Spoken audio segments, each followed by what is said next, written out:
Bonjour les winners, bienvenue dans cette vidéo capsule où nous allons aborder le célèbre droit de terrasse. Nous sommes sur la plus belle avenue du monde, les Champs-Élysées. J'ai choisi la durée pour vous en parler. Je suis Ludovic Gainsburger, l'expert en vente de commerce, créateur de la méthode de commercialisation Winning Business. C'est la première méthode 100% dématérialisée et la première web formation dédiée uniquement à l'immobilier commercial. Alors ce droit de terrasse, d'abord il en existe trois. La terrasse couverte, vous voyez ici, c'est la partie de chez La Durée qui se trouve sur le domaine public. Il faut une autorisation. Ça, c'est ce qu'on appelle un droit de terrasse couvert. Si La Durée décide à l'heure du repas de sortir des tables le long de sa terrasse couverte, il lui faudra obtenir un autre droit de terrasse, un droit de terrasse découvert. Et enfin, on trouve ce chef-d'œuvre, c'est certainement l'une des plus belles terrasses de l'avenue des Champs-Élysées, la terrasse couverte. Alors, sachez qu'une terrasse peut être à l'année. Alors là, bien sûr, compte tenu du mobilier et de la qualité de l'installation, qui est réglementée d'ailleurs, mais on y viendra dans un autre sujet, cette réglementation.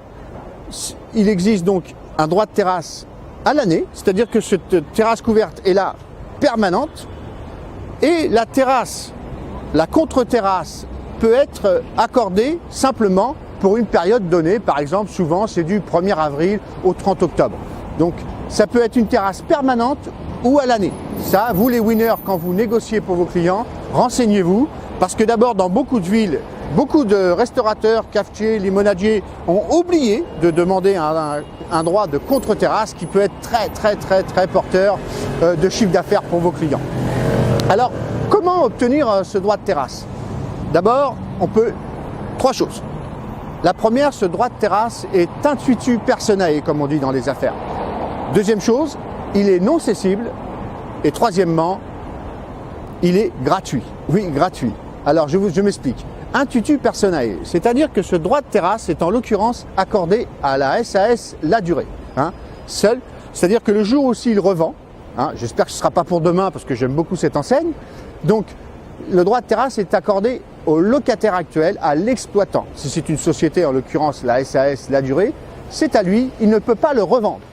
Il est fort probable que l'acquéreur du fonds de commerce La Durée obtiendra les mêmes droits, mais il devra en faire la demande. C'est là que vous, les winners, vous devez vous enquérir auprès des services adéquats de ce renouvellement de terrasse. Donc voilà.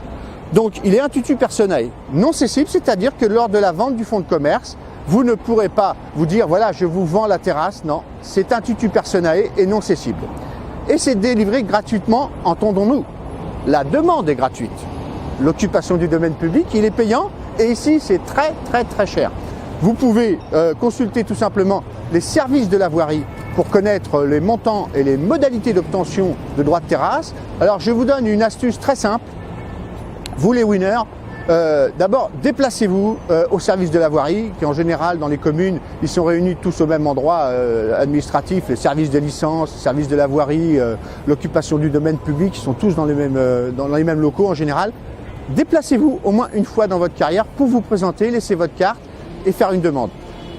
Si vous le désirez, vous pouvez leur demander de venir avant la signature du compromis s'il y a un doute sur ce droit de terrasse, si le droit de terrasse n'est pas le même que celui que possède le vendeur, si on peut obtenir une contre-terrasse, si on peut l'agrandir, si elle ne va pas être diminuée, parce que ça c'est très important. Voilà. Donc, 3 terrasses, 3 conditions. Non cessible, intuitu personae et délivré gratuitement. Ensuite, vous allez avoir, une fois que vous avez eu l'obtention du droit de terrasse, vous allez avoir pour le compte de votre client une petite affichette qui devra obligatoirement afficher sur sa vitrine. Là, je vais vous faire une photo du droit de terrasse de La Durée, donc qui délimite le périmètre d'occupation du domaine public, bien évidemment. Donc, vous avez la longueur et la largeur de la terrasse couverte, de la terrasse découverte et de la contre-terrasse. Donc, voilà, vous l'avez compris, le droit de terrasse est très important pour vos clients. Vous avez une méthode très simple pour vous enquérir des droits qu'il peut obtenir tout simplement en sollicitant les services de la voirie. Je vous recommande aussi d'écrire à vos clients qui veulent acheter le fonds de commerce ce que vous allez faire pour lui. vous allez dire que vous allez au service de la voirie, obtenir un rendez-vous pour venir. Alors ils viennent avec une petite roue, hein, c'est symbolique du service de la voirie. Ils viennent avec une barre, il y a une roue, c'est comme un vélo avec une roue, et ils vont métrer exactement la surface dont va pouvoir bénéficier votre client.